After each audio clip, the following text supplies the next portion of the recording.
Welcome to the Magic Within.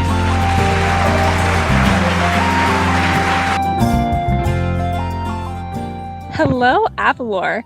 Welcome back to another episode of The Magic Within, your podcast resources for all things Elena of Avalor.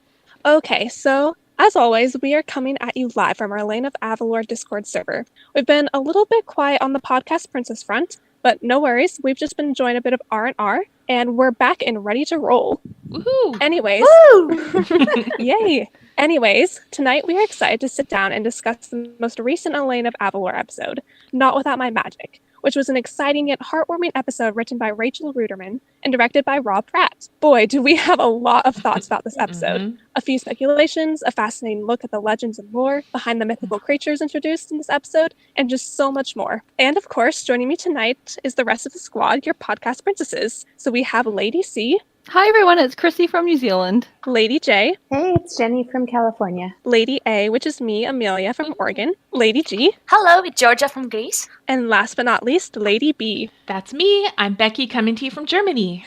Okay, so I don't know about you girls, but I really loved this episode. Not only was it an amazing character development episode for Elena, but it also seems to set us up for the next story arc. So we have a brand new villain, Ash Delgado, a new mystery, some kind of darkness, and a new conflict. Elena has to find balance between her magical powers and her other strengths. I think it's safe to say that there are a lot of exciting things in store for us as Elena of Avalor finishes Season 2 and moves on into Season 3. Okay, so let's jump into our discussions. Okay, so the episode opens with Elena and Skylar. They're just like chilling on her balcony. And of course, Skylar says the things that jinxes all of the peace. Isn't that nice? This is the sound of, a peaceful time with no Shiriki, gone for good. And really, that means that something horrible is about to happen, right? Absolutely. Elena is still worried about Victor and Carla being at large. And also, this confirms that her scepter is broken. She was yelling some magical commands like glow, blaze, anything. And it wasn't working. And then it just stopped out working. It's interesting that she's just starting to realize now the implications of her scepter being broken. We've seen it acting up in, Tides of Change when Bloom wouldn't work to save the Sardinas from the Melandros. Moving on up when she kept whacking it after she was trying to play a prank on Mateo, for example. And speaking of Mateo, he just casually enters the scene, coming through Elena's room like, no big deal. There he is. He is the new neighbor. He is her new neighbor. Howdy ho, neighbor. Wow. I love that. Yeah, and he almost gets like a blaze to the face or something like Good thing it wasn't working. Yeah, good thing it wasn't working. Blaze doesn't work well for him, I don't think. It's not a good look for him. So he walks into Elena, who's obviously, a little thrown off by her scepter not working. And she opens up and, starts, what's the word? Oh, God, I didn't want to say spills. Freaking out. Unloads. Yeah, pretty much. She's freaking out. Mini freak out, yeah. About her not being able to protect her kingdom or anything like that without her scepter. And it's kind of funny. Mateo just kind of watches her with a smile at first. I think he's pretty used to her freaking out over not being able to protect her kingdom. Who wouldn't? She is, the royal princess with the magical scepter. So I'm starting to think that these little freakouts of hers are happening a little bit more frequently than maybe we see on screen. Yeah, I think it's safe to say. So then Elena turns to Mateo and practically begs him to fix it. You can fix it, can't you? And I just thought it was really interesting that he's humble enough to recognize immediately that that's a powerful ancient artifact and it's way out of his league. But he has a very good idea as to who might know how to fix it. And I just thought it was, he gave her good advice, sent her on her way, and it was just really cool how he supported her through her fears. And, that's just, once again, showing what a good friend he is. I actually thought that somehow they would have been able to, I don't even know how, but summon Amalai because she's the one that made the scepter, so that would have been cool if they could have done that. You know what, Chrissy? It's interesting that you say that, because I was wondering if maybe that wasn't going to be one of the Sunbird suggestions in the future, something to speculate for Season 3. theory is that somehow they're going to have to talk to Amalai about fixing the scepter. That'll be awesome.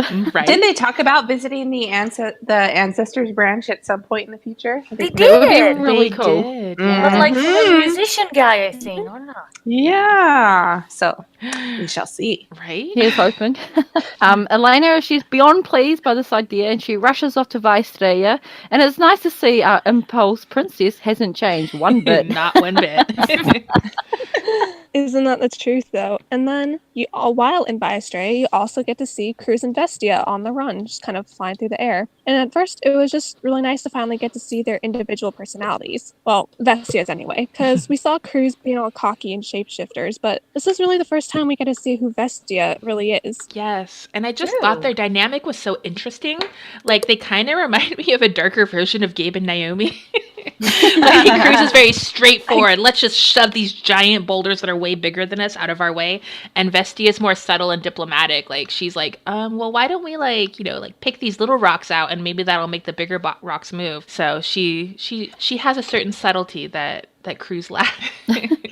and then, of course, like, Cruz is like, oh, wait, you think we should attack Elena? That's never worked for us well in the past. And she's like, no, we need to go grovel. Are they twins or are they just brother and sister? They are twins. She said that she was cool. the evil twin. Oh. Which I'm really starting to question after this episode, but we'll talk more about that later. And then after that, their true motivations are revealed, and we see that they're not evil for the sake of evil. They're actually kind of morally neutral, and they will take the path that most benefits themselves, which is in this case, they just want to stay in Biostrea, so they'll do whatever they can to stay there, despite whether it's good or bad. And it makes you kind of wonder, like, why did they seek to overthrow Chief Zephyr in the first place? What was in it for them? I wonder if we'll find out about that later. They seem to have like no problem about taking the moral high ground if that's what it takes, for them to come home and basically save their own skin. Right. And I thought that it was really interesting how their body language and the way they spoke the lines and their facial expressions, it really did feel like they wanted to change. It didn't feel like we know that they had ulterior motives, but it didn't feel like they were like faking it, I agree with you. I'm hesitant to think that. I mean, just because I have a 7-year-old. Is she really persuasive? Yeah, I've heard that nice tone before. I don't always believe it.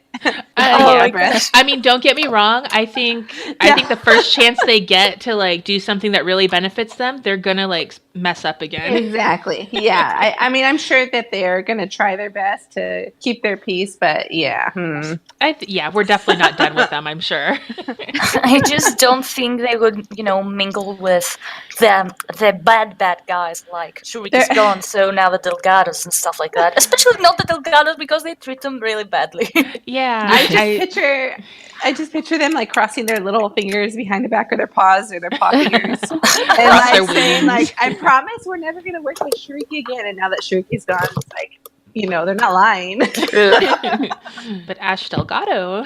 Anyway, speaking of the Delgados, we see the Delgados, and they are one big happy family. And oh my gosh, just look at how cute and sweet and happy Carla is. It's a side of her we've never really seen, aside from that split second in Snow Place Like Home when she saw her mother. It is a little strange to see her like that. I find it adorable, to be honest. Yes, it is. I have a soft spot for, I like my multi-dimensional villains, so...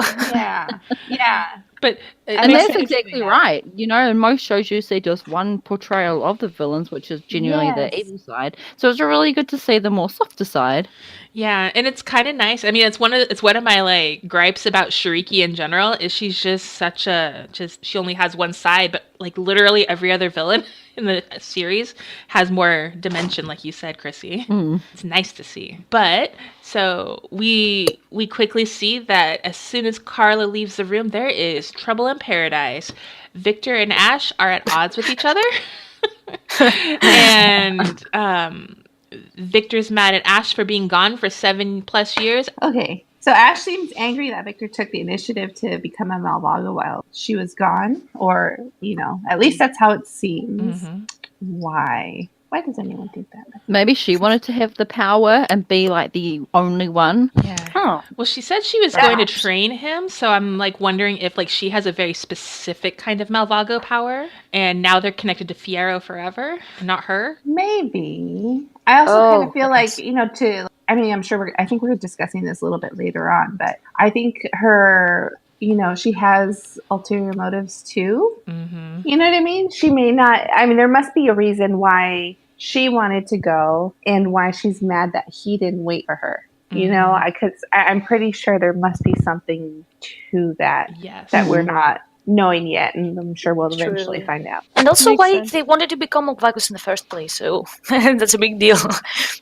Yeah. Like, specifically Malvagos. Mm-hmm. I mean, we know that, Shuruki kicked out Victor to begin with, you know what I mean? And Why do we know why he was kicked out? Because he was Esteban's best friend, wasn't he? I think they just Yeah, but- double-crossed him. Yeah. Yeah, Less actually, that's people- what Tsuruki does. I think just less people they had to benefit, you know what I mean? Mm-hmm. And then Yeah. She Esteban kind was of needed Esteban, that's cornered. why she kept him. Yeah. Well, he Because had he was all the like, only one that actually connections. know how to work in the kingdom. Very true. But Victor could go. Oh, I actually really like Victor. No, I know. I feel like for as bumbly as he is, you know what I mean? He's going to be kind of I feel like almost like he's going to be what keeps Carla, grounded in the future. Because I feel like her mom is way ambitious, like way more so than, I actually You know- think so too. you know what I mean? I feel like she like her level of how much she's willing to do is very different from what Victor's is. And I think that's going to be like what Carla's, saving grace is going to be later. But so, in spite of their fighting, they do try to work together to look like a happy couple for Carla's sake, which, Aww. I think as a parent, we know that feeling all too well when you're like Yes. totally not getting along with your spouse and you're like, hi, honey. And they leave the room and you're just like, back Get to away where from we me. were. But that sweet hug where Victor and Ash are glaring at each other over Carla's head is so priceless. It Like, really like I said, I totally can It is. relate to that. Oh, it's too funny. So then we see Elena and Skylar go to meet with Kitomas. And I thought it was really interesting because this was the first time we've seen him actively communing with the flames as opposed to like usually the flames like interrupt him. Very true. Yeah. So that was kind of cool. But then I just had to laugh at those dramatically loud whispers from Elena and Skylar, like real subtle guys. He's communing with the Yes, yes. flames. And then we see a bit of lovely foreshadowing as to what the conflict for the rest of the episode will be. And basically, it's don't knock open the jars or there will be chaos all over Bystria and beyond. And we already know Dun dun dun. something's Yeah. going to happen with those jars. I feel like they could use Rafa in that case. Like, Right. I feel like these jars are baby proof because whatever they're doing is not Yes. working for them. Basically, just don't open strange jars in Elena of Avalor. You'll be fine. Yeah. This is true. And in True. life. This is Guys in life, don't not open strange jars. that's good Kitties. advice for anybody. I know. Yay! Kids, don't try this at Elena, home. prophecy to us all. How to keep your cookie jars intact. Yes. Alrighty. I just LOV to the E. Oh, Kitamos, he doesn't sugarcoat things. He doesn't give Elena a sweet pat on the back like, oh, it's okay that I was interrupted, not a big deal. He's like, yeah, I'm sorry too, my flames were about to tell me something big. Girl, and you ruined it. Holla at ya. Yeah. Which I don't know if it's good for Elena, but Elena's a big girl and she can handle it. Mhm. She has bigger problems to worry about than whatever Flames had to say, or did she? Because right now, her scepter is broken, and Kitamos indeed confirms that it's been corrupted by dark magic. Which begs the question, can it be fixed, or will Elena have to say goodbye to it for a really long time? Yeah. And the very thought of that actually sends her into like spiraling into panic. She's like, "Oh my god, a day, a week, a year, because He's like, basically, yeah, all of the above. Yeah, so basically, Kitomas is like, yeah, it's gonna go away for an indefinite amount of time. Who knows when you'll get it back? But I thought it was interesting that last time, he was ready to like sit down and like, teach her all of the scepter powers.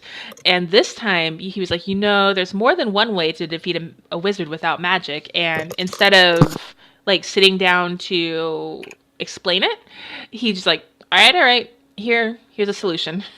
Probably But because what Elena wizard was he talking about? Is that foreshadowing as well? Yes, like, or is this something she'll have to discover for herself? What are we going to see? Because his key word there was wizard. This is true. Mateo? Defeat Mateo without magic. Or Malvagos. But then he gives in and eventually hands over a crystal tamburita, which is beautiful, by the way. It definitely doesn't look like any of the other tamburitas we've seen so far, being that it's crystal and definitely looks a lot more powerful. But he gives it to her only with the promise that she goes and is trained by Mateo with it. And so, of course, she hastily promises and is like, oh yeah, of course, I'll do it. And I give it over to me. And so. Yeah, we all know she's going to break that promise as soon as she can justify it. Exactly. Oh yeah. But we're getting there. That's so Elena. I thought it was really interesting to note how awkward the tamburita looked hanging from the scepter holster. Like, it was so obvious that she and the tamburita were never meant to be, you know? Oh, it would have been so cool, though. I know. I really wanted to see that, actually. And I bet, we know Mateo would totally love to get his hands on it, you know. That's what I was thinking too. Why did she not keep it for Mateo? I mean, that was a powerful tamburita. He could use it. He would have been fascinated by it, no doubt. We saw how he got with Scepter Knight. She needed him focused, maybe. All right. Well, in that context, or, who knows? Maybe it'll be something maybe we just in the future. That would be really cool. Okay. Actually, I'm gonna tell you later. There's a mention. I think I know where you're going. Honestly, actually, I was going on that script that said something about Elena and crystals and a dress, and yeah, that's what I was thinking. And I'm like, boom! I wonder if Kitamos has like a crystal dress in there too. He has a whole crystal outfit. Magical wardrobe. It's the crystal collection. I would buy that. Well, you never know. We might, see that. Absolutely. That would be so cool. I'm so mad that Mateo didn't get it, though. Yeah, me too. I trust the ultimate decision, but, that would have been awesome. Hopefully we see it again. It would have been interesting to see if it acts up with him, too, because it seems like it was just they made it sound like because it's a very powerful tamburita, like it would work like a normal one. I don't know. Yeah, so much to think about. All right, so Vestia and Cruz, who are watching, and not hear the thing about the doors, and Vestia quickly alters the plan as soon as it suits her.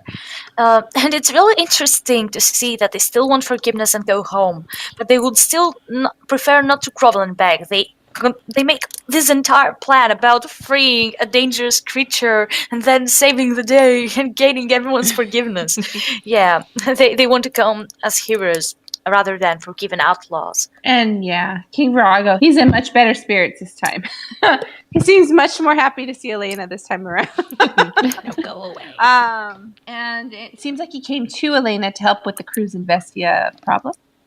And immediately after that meeting, we see a Pokemon. I think it's a Charmander. Okay, not really. It's an Anchimon, which we don't find out for a little while, but I'm going to talk about it now. So, the little creature that Cruz and Vestia free is an Anchimon, and from the little bit of research I did on Google, which, isn't a whole lot, but it seems that this little guy was inspired from the Mapuche legend of the Anchimayan, a mythical creature that takes the form of a small child and can transform into fireball flying spheres.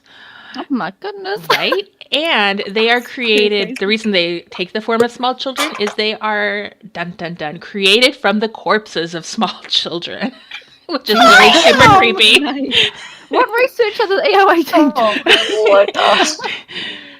team we soon find out. Legend down there. It's crazy. Oh, this got dark. This is why they take inspiration from and don't use them word for word. Yeah, mythology is kind of creepy sometimes for every kind of culture. I like this wall behind dark. I don't think I ever slept without thinking someone was gonna some kind of creature or animal was gonna come get me at night. When I was a kid. Anytime I slept over at my grandmother's house, she's like, "You better go to sleep," or something's gonna come get you. Yeah. I was pretty terrified as a kid now that I'm thinking about it. So we soon find out that this little guy's creator is Chatana, a winged sorceress who was banished from Vaestreya, along with a bunch of creatures she created. And according to the legend of the Anchimayan, these little creatures were the servants of the Calcu, Mapuche dark sorcerers who deal in black magic and negative forces. They also had the power to work with harmful spirits and demons known as, goodness, forgive my pronunciation, the Wekufe. Oh my god. Right. Ooh. The Calcu also has the potential to transform into the Chan, a winged creature with the power and secrets of the Calcu sorcerers. Chatana sounds like a cross between this and the Calcu. And fun fact, this little winged thing is basically a flying human head. Seriously, like imagine a human head covered in feathers with talons on the bottom, where the ears have been turned into big old like bat wings. Just a little I creepy. feel like I have a bird like that. A giant flying head. I'm pretty sure my grandma had a bird like that. She had lots of frightening things. Is she Okay. Chitana? Wow. I think your grandma may be Chitana. We'll see. Actually, she's so sweet. I'm just, now that I'm thinking about it. She did have like some kind of like winged rat creature she called a bird. And it was super annoying. But anyways, Oh my goodness. So, surprise, surprise, Cruz and Bestia's plan backfires. So, the creature bounces around, setting fires wherever it lands, and it's pretty much a big problem because Estrella is like a tropical forest. It's full of trees and grass. Yeah.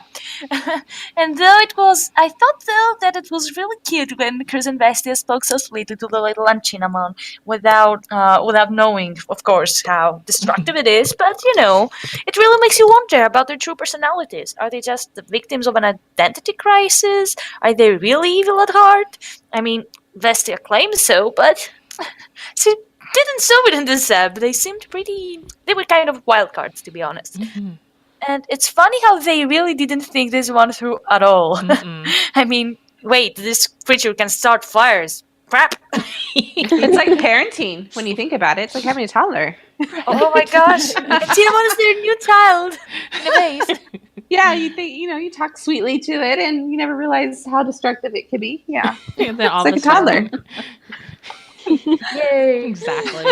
Though it must think that its mom is Chitana, so the problem is bigger than we thought. Yeah, and I loved seeing Elena instinctively just take charge and jump into the problem like solving mode. And she didn't even think about it. She just saw a problem and knew that what needed to happen to find a solution. And it's also interesting she didn't know exactly how she was going to fix the problem, but she knew the first step was getting there. And she's just really good at making quick decisions and judgments like that, even though sometimes, as we soon learn, they're not always the best decisions, but she is quick at making them, so that counts for something. Yes. And with those lily pads that they picked up, they are beautiful. And I'm pretty sure when I was looking for lily pads, they actually have some that look like in Japanese ponds. If you guys have looked it up, they look really similar. So yay. Oh yeah, and then it was also so cool to see King Virago not only working together with Elena, but also complimenting her on a job well done. And it's such a difference in his attitude since the last time we saw them together, which was when he was basically criticizing her. Well, I guess gently giving her constructive criticism about how to be a better ruler and make it better for her country. But now they're kind of just working together, and you can see they kind of have a easy rapport going between them now.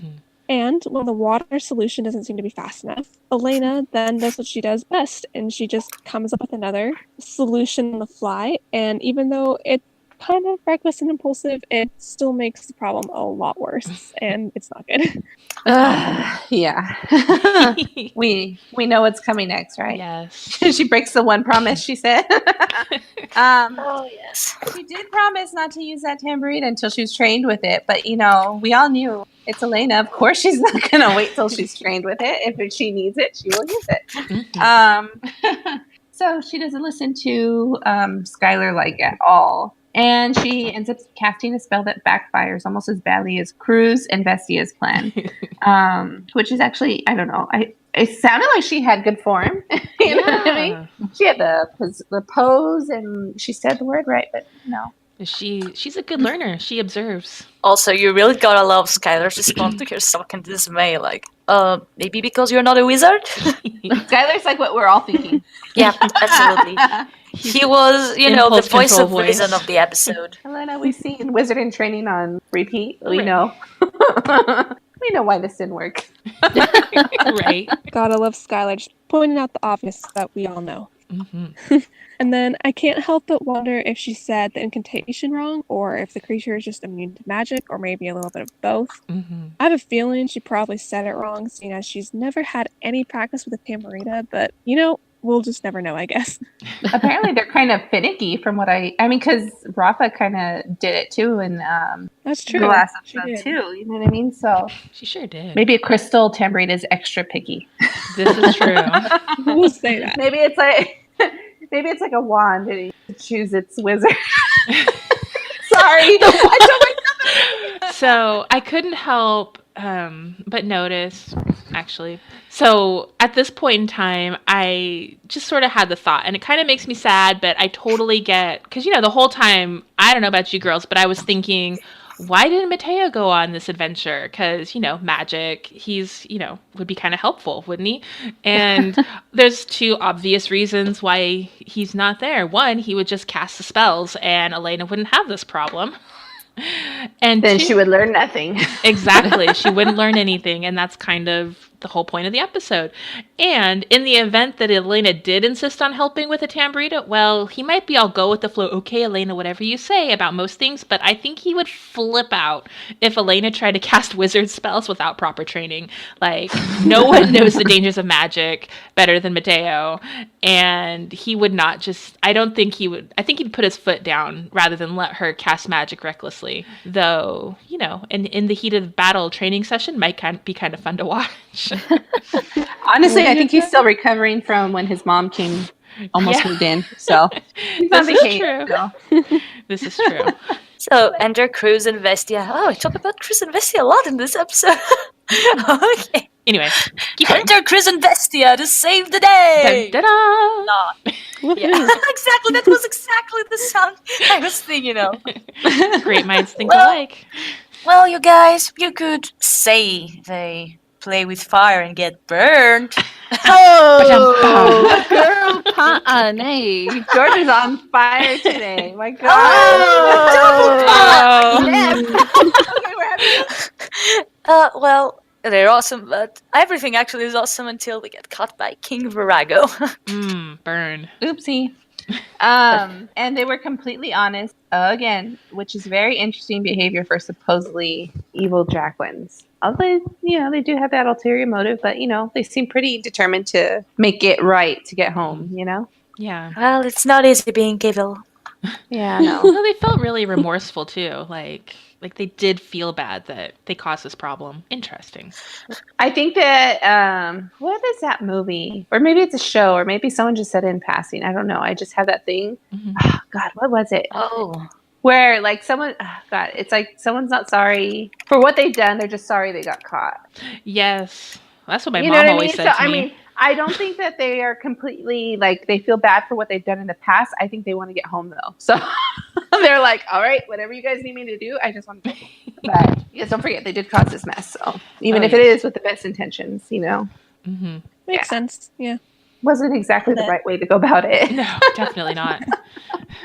All right, and then we skip back to the Delgados. I feel like there's almost like three almost like mini story plots going on in this episode, which is kind of cool. But anyway, back to the Delgados. Carla is still blissfully oblivious to the tension between her parents. And perhaps maybe she's like kind of intentionally oblivious. Maybe she just wants to see what she wants to see. Mm-hmm. So maybe she's purposely trying to ignore the little signs of maybe that there's something not quite right there. It's interesting that Ash is angry with Victor that she didn't get to see their daughter grow up, and it's all his fault because she is the one that left. Mm-hmm. And she was away for 5 years with her training, not coming back and forth. So really, there are actually speculations on why she said that. Was it Victor's idea that she go train in dark magic to begin with? Was there other plan to go challenge Shuriki? why didn't Victor just go train on his own if he wanted it so badly? And, Ash stay with Carla. I mean, there's something complicated going on here, and I think we will be answered in the next episodes. Definitely more than meets the eye, I definitely think. Absolutely. Yeah. I feel like we need like an episode of like, remember those talk shows? The Delgados. Not Maury. What was the other one? Jerry Springer. Remember Ricky? Oh my God! Remember Ricky Lake? Oh my Yes. God! I love watching that. Jenny Jones. I feel like we need one of those talk show episodes. You know what I mean? Yes. Why did you leave? Yeah. And then Teenage girls have mommy issues. We need the Dr. Phil episode because that's Dr. like Phil. that's like the classy talk show. You know? That is Dr. classic. Avalor. Dr. I don't know. Jerry Springer with the Delgados could be really fun. Oh, that would be like a mess. Victor. That would be a mess. That was Like, quite a train wreck, really. You couldn't help but watch. What's going to happen next? Who's going to throw the first punch? Oh, the good old Dave days. is a bodyguard. Oh, Okay. So, Skylar ends up pulling his like official Guardian of Avalor card on Elena. Like, I must. he's all like, "Halt! Can't be doing that." Interesting. He seems to have forgotten that he's not even in Avalor. He's in Viastrea, which he's technically an official prince of, right? So he Right. can totally pull that card too. Elena's Oh like, my gosh, "I'm yes! crown princess." He's gonna be And king. He could have been like, "Well, yeah, I'm the prince of this land." So. Yeah, but it's Skylar, so he didn't, he went there, but he didn't go there. He didn't go all. He's not that friend. Desperate times call for desperate measures. Yeah, and then he insists that she puts down the tambourita and she just kind of flat out refuses, which kind of makes me wonder because most of the time you just see Skylar as Elena's friend, and so but now he's kind of like becoming almost her mentor in this episode as well. And so I wonder if that's maybe why she doesn't take his advice as seriously, because he's always just been her kind of goofy friend that they just kind of hang out together. They don't really, I don't know, exchange like He almost meaningful encourages life her, advice, if that makes sense. it's like a But- pet, like it's your pet cat. And if your pet cat and turned around and said, "Yo, don't do it this way," I'll be like, "What?" Yeah, but I can't help but wonder if that maybe is just the nature of their relationship, if maybe that's why Elena doesn't take his advice as seriously, because he even gives her good reasons why she needs to stop, namely that she doesn't know how to cast spells properly. So I still can't help but wonder if it's more of a case that the creature is shielded against magical attacks, or if it's just Elena really doesn't know what she's doing. or maybe it's a prank tambourita. It does everything backwards. Oof, that'd be rough. Right. Tambourita for show. It's not really a tambourita. It's just made out of magic crystal. It's for display only. I'm surprised Shrieky didn't try to steal that one. Right? Oh, if she knew about it. Would have saved us Selena's mom's crown. Right? Priorities. Okay, but can we talk about the fact that now, thanks to Elena, we not only have a crazy, out of control little Charmander dude, but now he's like a flaming Tasmanian devil swirling all over the countryside like a top. Kind of crazy. Oh my god. Like a tantruming toddler.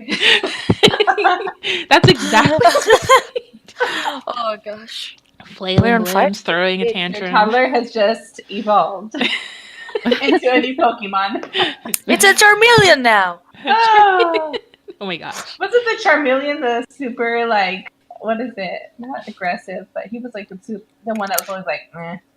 Actually, it was overleveled, and that's why it acted so aggressive. Like it changed into a Charizard in one episode. Why am I analyzing Pokemon? I Sorry, started it. But yeah, that was the Totally reason. relevant, Overleveled fine. Pokemon tend to be, they tend to listen less and be a little bit more, irritated. I know why we're analyzing Pokemon. It's because his name is Anshimon, so we're automatically thinking Pokemon. Yeah, this joke was supposed to be made. Nope, we had to go all the way with it. Absolutely. Yes. It was meant to be. Mhm. Oh. So Elena's so sad and dejected after her second failure. I really want to give her a hug. Like one of those hugs that you give your friends when they're like out of control, but you're like, yeah. Yes. You knew this was going to happen, and for them to realize that. But you're still their supporting friend, you know.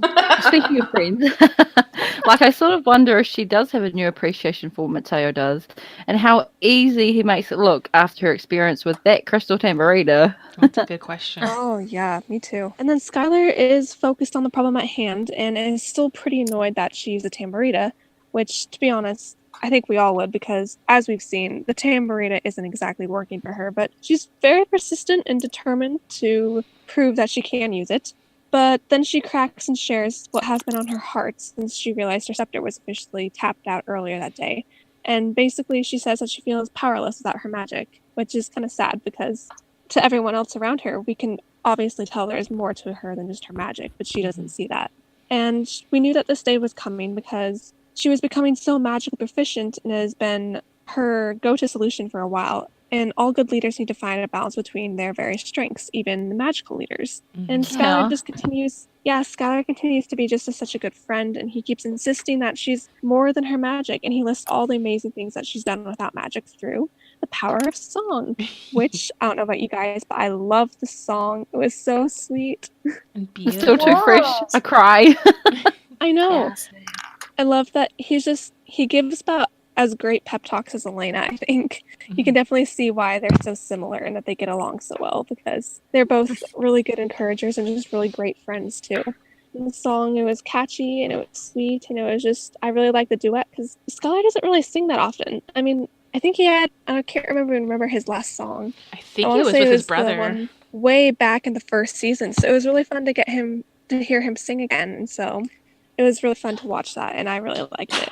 Yeah, it's interesting, speaking after the song, that the Anchimon, he heads straight for the palace. Did Chitana live there previously, like a long time ago? Does he recognize it? And I always thought that the palace was made of stone. Interesting that it can burn. I suppose magical fires can burn anything, as we saw with also Shuriki's magical fire that she put through as well. After King Virago explains the legend of Chitana and her mythical beasts, Elena has an idea of how to outsmart the Anchimon. I think that was from the shadow. Didn't she see Skylar behind her with the wing? That was really cool. Again, this is a real strength. She always has a knack for this thinking outside the box to solve the impossible problems. Right. Okay. Cruz and Zesty immediately volunteer to help, and they look genuinely remorseful that the Anchimon caused so much trouble. Well, they had it coming, but they're still remorseful, so King Virago was suspicious and rightfully so. But Elena, being Elena, is always willing to give her foes the benefit of the doubt if they ask for it, and seeing if, they really want to change their ways. Of course, it's backfired on her a few times, but I love that she hasn't become jaded despite, her trust being so challenged. Like she had Cristobal, who was a family member. We don't talk about Cristobal, but, that was a big blow, being betrayed by family. Oh my gosh, I can imagine what happens when Selena about Esteban. But, well, she's had Carla as Rita play with all of them. All the castle, Elena and her friends. And, really, it would feel like she'd lost her hope in people. But no, our princess convinces King Virago that desperate times call for desperate measures, and that they must give a chance to Cruz and Vestia. And really, that's something to admire, how Elena can see the best in people and Jacquins. Speaking of Jacquins, once again, Elena teams up with the Jacquins, just like she did in Realm with the Jacquins, to capture another chaotic magical creature. Last time it was Avalor. This time it's to save Vastraya, and she teams Team Jacquelina to the rescue. Dun, dun, dun, dun. Woohoo. All right. So they lured the Angemon into a trap, and I thought it was a really interesting parallel because they used illusions to trap the creatures both in Realm of the Jacquins and Not Without My Magic. Because in Realm of the Jacquins, Ooh, yes. yeah, it was really neat because in Realm of the Jacquins they used the scepter to create an illusion of the palace to lure Moramonda directly into the jar. And then in Not With My Magic, they used shadows to convince the Angemon his Chitana was calling for him and lure him into Elena's waiting arms. And it was just interesting to see how both plans worked really good, even though one was with magic and one was out, which shows that magic doesn't exactly make up who you are in Elena's case, which was, I think, an important lesson for her to learn. Good picking out. That was really good. Okay. But did anyone notice how the Anchimon's line delivery when he realized Elena was not Chitana resembled the baby from Dinosaurs? You know, that Disney show from the 90s? His signature line, not the mama. Yes. Not Chitana. Goodness, I saw the clip just because you had mentioned it, and truly, it sounds almost the same. I can't help but wonder if that was like a little throwback, or it could be. It could be, or just a coincidence. Also. But that's what it totally reminded me of. Not Chitana, because that baby could cause some serious destruction when he got angry. So, parallels. Oh, goodness. Okay. But Cruz and Vestia's overly innocent smiles, they messed up everything and now they're like, so are we good? And also Cruz's signature supermodel Jacqueline pose. I'm pretty sure Mario Lopez has enjoyed those. But really, it was so funny. Too funny, actually. And it was nice to see that Elena was ready to trust them even after the things he had seen them do. Prepare her for Chief Zephyr's disappearance, join forces with Sariki, etc., etc. Yeah, it's not small bad deeds, but They're still bad deeds. yeah, they were kind of jerks. Yeah, a bit, but I also think it's interesting to see how King Virago's changed too, because whatever happened to his no one breaks the rules, I make sure stance of the idea on, like, the order in Vystrea, because maybe, I don't know, perhaps he and Skylar have been spending time together over the past year and a half and they've kind of rubbed off on each other. Maybe he's a little more lenient towards the rules or something. But regardless, it was just nice to see that he was willing to offer Cruz and Bestia mercy after they proved that they could keep their word. Oh, that's true. Yeah. I have to say, it really makes me curious as to their backstory. Like, they clearly grew up with the Jacquins in Vystrea, and Cruz passed the Guardian test and showed he had some kind of aptitude for becoming the chief. That Chief Zephyr began training him personally, his behavior in Shapeshifter seemed to be a new development. Like, no one expected it. Like, what triggered it? Why did Vestia claim to be an evil twin when clearly she was so quick to truly change and do what was right? Are they simply wayward prodigal children who needed to go out on their own for a time and discover the pain of bad choices for themselves? I kind of hope we find out what their story is. Same here. Then we have King Virago's words of wisdom for Elena. They were exactly what she needed to hear. It was also really cool to see him acknowledge her as a fellow ruler and an equal, unlike when Realm of Jack wins, when she's been like, I'm ruling for a year. And he's like, well, I've been ruling 50. Yeah. Though, personally, I don't think Elena is done with magic for now. I think she's either going to get her scepter back, well, I hope she is, or she's going to have to find a new way to channel that magic inside of her. The creative team have put too much effort into developing her magical aspect of Elena's character just to completely dump it like this. I think she's going to find a balance between the physical and the magical. It will also be interesting to watch Elena rely more heavily on Mateo because, she doesn't have her magic at the moment, but Mateo's skill as a wizard to help her solve magical problems. It would make sense since he's expert, and part of being a great leader is knowing when to let your experts be experts. And then we go back to the Delgados. So first, I think it's interesting to note the look of sorrow on Ash's face as the scene kind of cuts to her looking out the window. So Victor can't really see it, but she looks really sad about something until Victor admits he was wrong about not wanting to wait for her, and then that haughty kind of angry look is back. I get a feeling that Ash is teetering back and forth between loving mother mode and evil power-hungry Malvago mode. Like, she was so upset about missing Carla growing up. And she wants Carla to be happy that her family is whole, so she's willing to put up a front and, not so her quarrel with Victor. But then the Jewel of Night is waving in her face and she's in power-hungry mode, just like that. It really makes you wonder. And Ash knew exactly what the jewel was just from looking at it, which was interesting. It's like she knew it could make her a powerful Malvago, but I'm curious to find out how she knew that. Dun, dun, dun. I don't think she's going to be happy to share that power with her husband. Will she betray him? That's a good question. Yeah, well, you saw the look on her face when Victor said that. about us.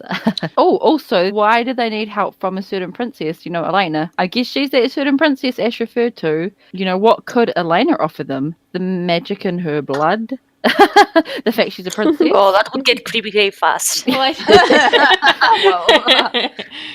Yeah, it's a good question. And also I get some serious manipulation vibes here. I'm not sure if it's, Ash, George, Victor, and Carla. I'm not sure if she's going to actually manipulate Carla, but, well, in a way she will. But I'm really wondering if, we'll have backstabbing and all, and really manipulating Elena again, kind of like how they did in Spy in the Palace with Rita, Carla. This poor girl.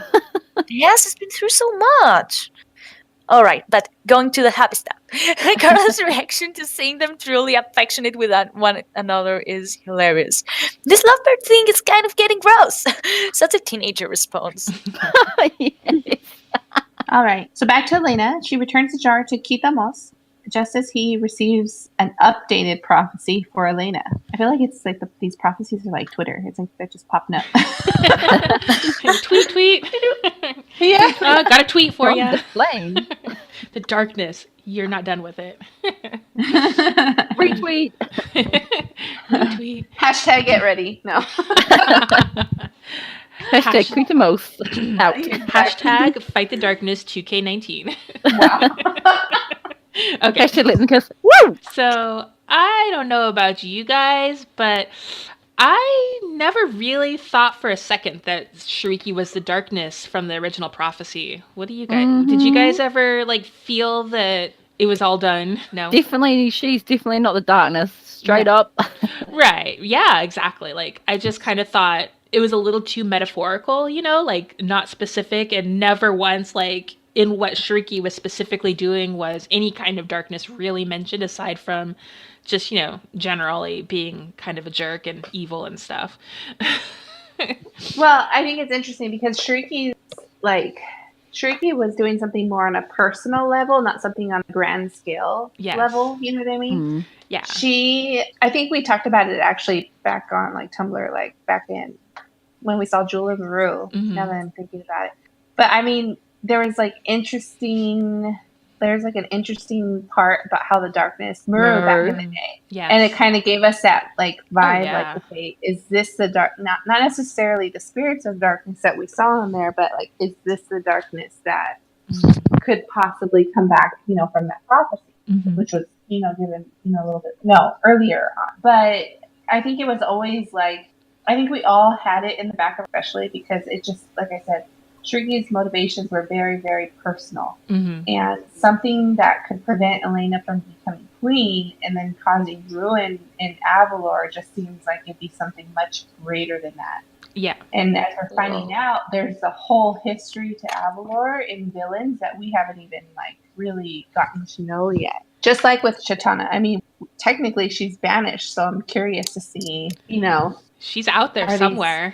Yes, a few of them. Named a few that were banished, and I'm wondering if all this is eventually going to come back, and that's going to be the darkness that can affect Avalor. Absolutely. It's a whole new. Why do we have so many banished people? To give us story options for the future, of course. But why are they all banished? Why were they not imprisoned or something? The judge were a good alternative.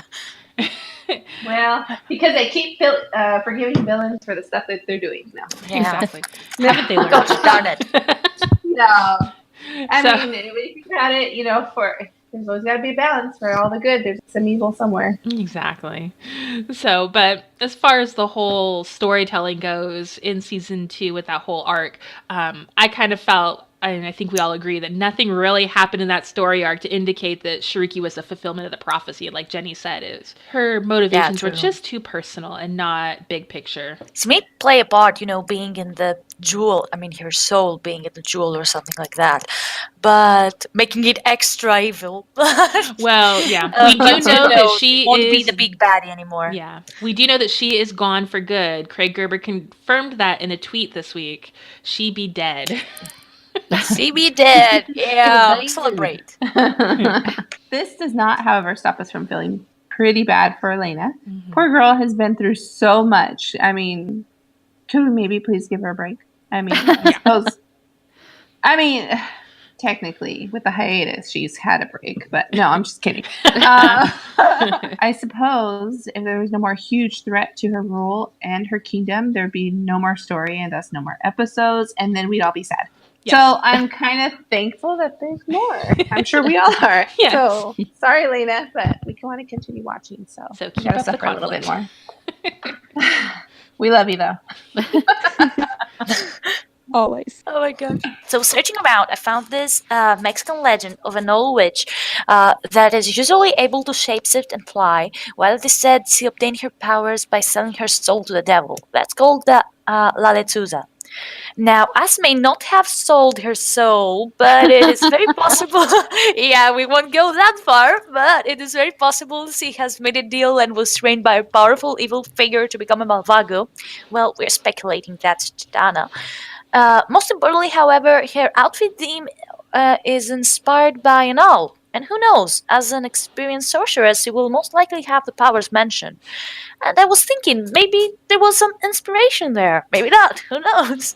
It would be interesting, though. Yes, and I'm gonna speculate that Ash and her family, or at least Ash, you know what I mean, or maybe even Carla. Now that I think about it. Ooh. Ooh. Anyways, All together. I am going to speculate that they're going to be way worse than Shrieky, or at least they're going to unleash something that's way worse than Shrieky. Yes. And one thing I noticed, or just kind of random thought, was one positive thing about is with all of this is that at least Shrieky is gone, and Elena will be able to approach this upcoming darkness test with a more clear mind. You know, she can face what's to come without all of that emotional turmoil that came along with facing Shrieky. So she kind of has some closure there. So yay for positive things. Exactly. Yeah, and I think actually that could possibly be why she had a much better outlook this time after speaking with Kitamos than she did last time. Because I think I don't know, like now that I'm rethinking over like Secret of Avalor, I'm trying to think if she really truly believed Shrieky was gone after that, or if it was just, you know what I mean? Like it wishful was something she thinking? always feared, could come back. You know what I mean? Yes. But either way, I mean, she seems, a little bit disappointed and maybe a little bit fearful, but she's also pretty resolved and understands that she needs to find a way to beat this darkness and pass this test that's coming. Yeah, and to close the episode, things that make you go, oh. I think I broke a sound barrier just then. You might have. It's okay though. We love it.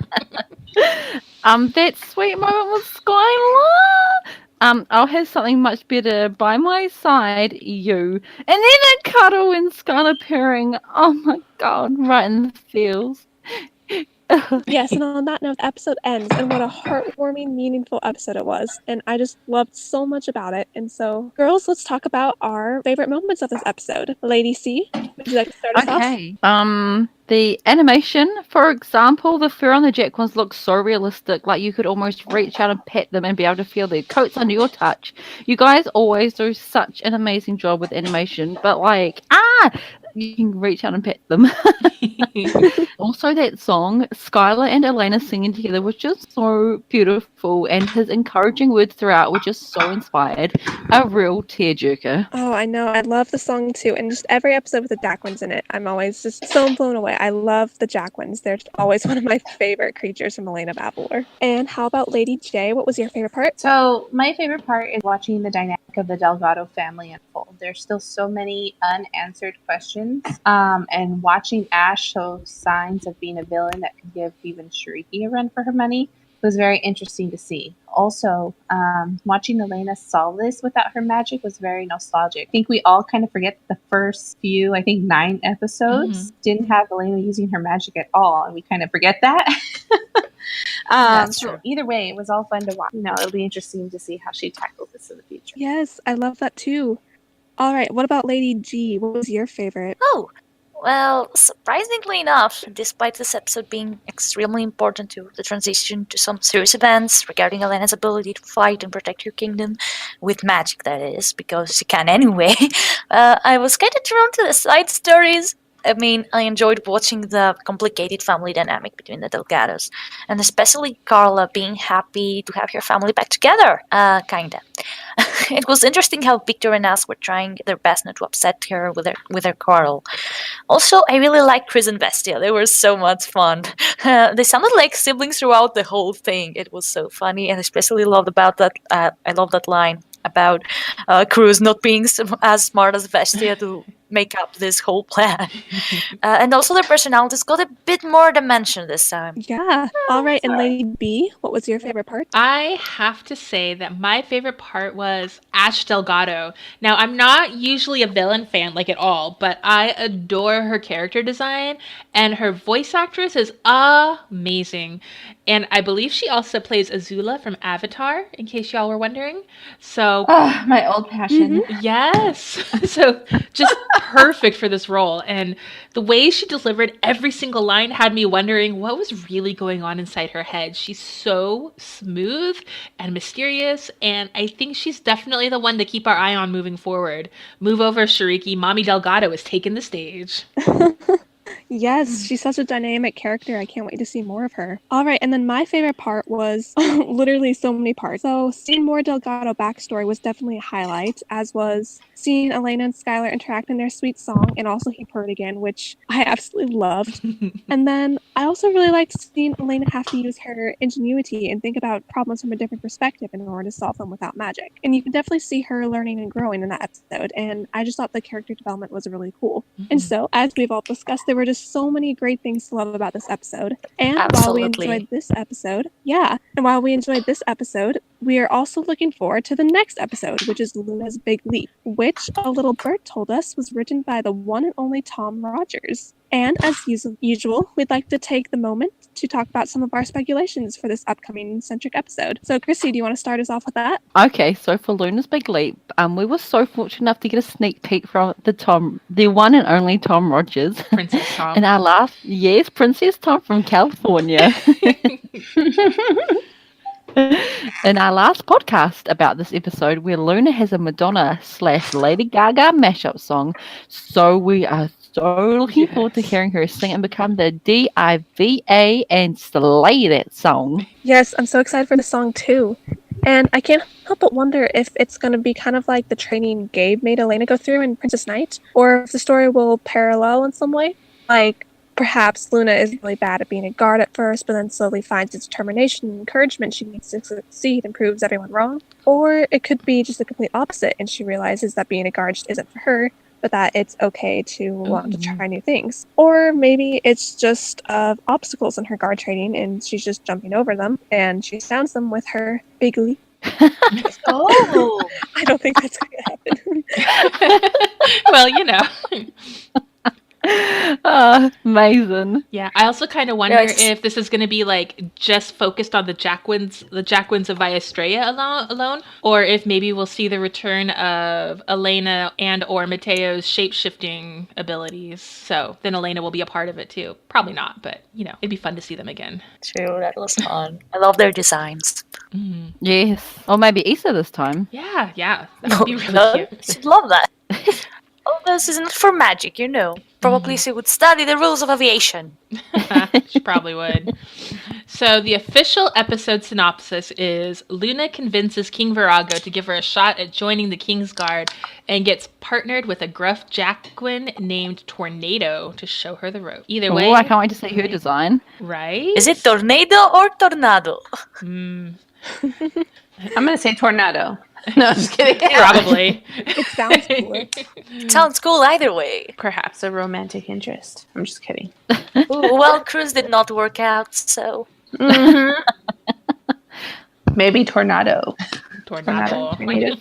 Wedding Tomato. Woo! Tornado! I can't wait to see that guy. All right, girls. I think that's it for now. So I'd like to thank you ladies for being so amazing. And thank you to all of our listeners all over the world. You guys are amazing as well. We can't wait for you to join us next time. Check us out on Twitter or Instagram for news, fun games, and resources you will not want to miss. And make sure you never miss an episode by subscribing to our channel on YouTube, iTunes, or SoundCloud. And if you are feeling extra generous, we hope you are, leave us some feedback. We love hearing from our listeners. Until next time, wings up, amigos. Bye. Bye. Bye, guys. Bye! The magic within you.